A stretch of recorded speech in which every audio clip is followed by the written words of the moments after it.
ജയിലിൽ നിന്ന് ഇങ്ങോട്ട് വരുന്ന വഴിക്ക് വണ്ടി വെച്ച് സത്യൻ എന്നോട് ചില കാര്യങ്ങൾ പറഞ്ഞു.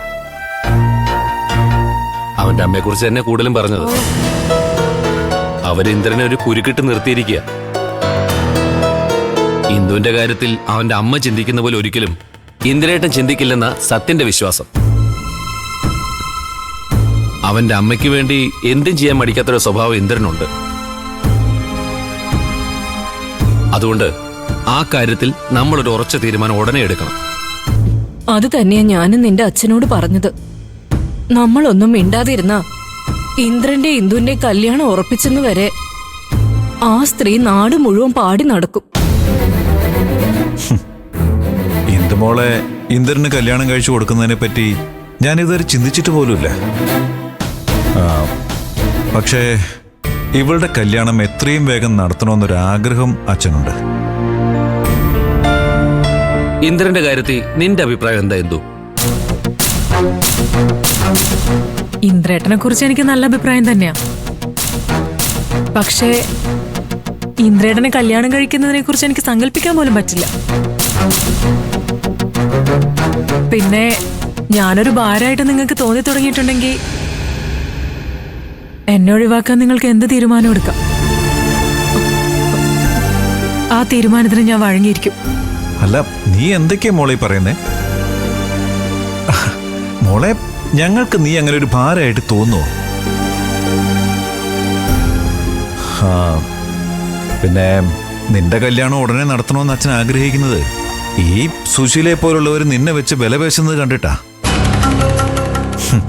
പിന്നെ ചില ബ്രോക്കർമാരുണ്ട്, പെണ്ണിന്റെ രണ്ടാം കല്യാണമെന്ന് പറയുമ്പോ ഈ പെൺകുഞ്ഞുങ്ങളെ തീരെ അങ്ങ് താഴ്ത്തിക്കെട്ടും. അതുകൊണ്ട് എന്റെ മോൾക്ക് ആ അവസ്ഥ ഉണ്ടാവരുത്. മോൾക്ക് പറ്റിയ ഒരാളെ അച്ഛൻ കണ്ടെത്തിയാ എന്റെ മോൾ അതിന് സമ്മതിക്കണമെന്നേ അച്ഛന് പറയാനുള്ളൂ. അതിന് ഇന്ദുവിന്റെ ജാതക പ്രശ്നങ്ങൾ അറിഞ്ഞുകൊണ്ട് ആരെങ്കിലും അതിന് തയ്യാറാവണ്ടേ സച്ചേട്ടാ? ഇവൾക്കിനി ജാതകമില്ല. അതിന്റെ പേരില ഇവളുടെ ജീവിതം ഇങ്ങനെയായി പോയത്. അതുകൊണ്ട് ജാതകത്തിൽ വിശ്വാസമില്ലാത്ത ആരെങ്കിലും ഉണ്ടെങ്കിൽ ഇവളെ കല്യാണം കഴിച്ചാൽ മതി. അതെ, നമുക്കൊരു കാര്യം ചെയ്യാം. മാട്രിമോണിയൽ വഴി ഒരാളെ രഹസ്യമായിട്ട് കണ്ടെത്തണം.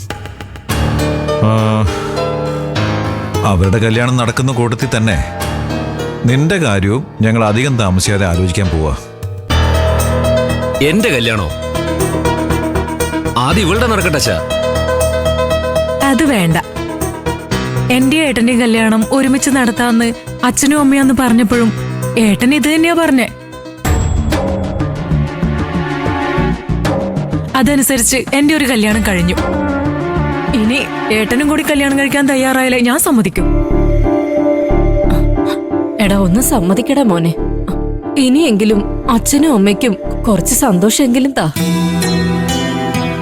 എടാ, ഏത് കാര്യവും അതിൻ്റെതായ സമയത്ത് തന്നെ നടക്കണം. അല്ലെങ്കിലേ ഈ ജീവിതം എന്ന് പറയുന്നതേ പല വഴിക്കായിട്ട് അങ്ങ് പോവും. നീ തന്നെ ഒന്ന് ആലോചിച്ച് നോക്ക്, കുറെ കാലമായിട്ട് നമ്മുടെ കുടുംബത്തിന്റെ അവസ്ഥ എന്താണെന്ന്.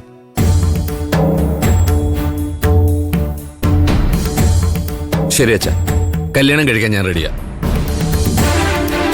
പക്ഷേ എന്റെ പെണ്ണിനെ അത് അനന്തമാഷ് കണ്ടെത്തി തരണം.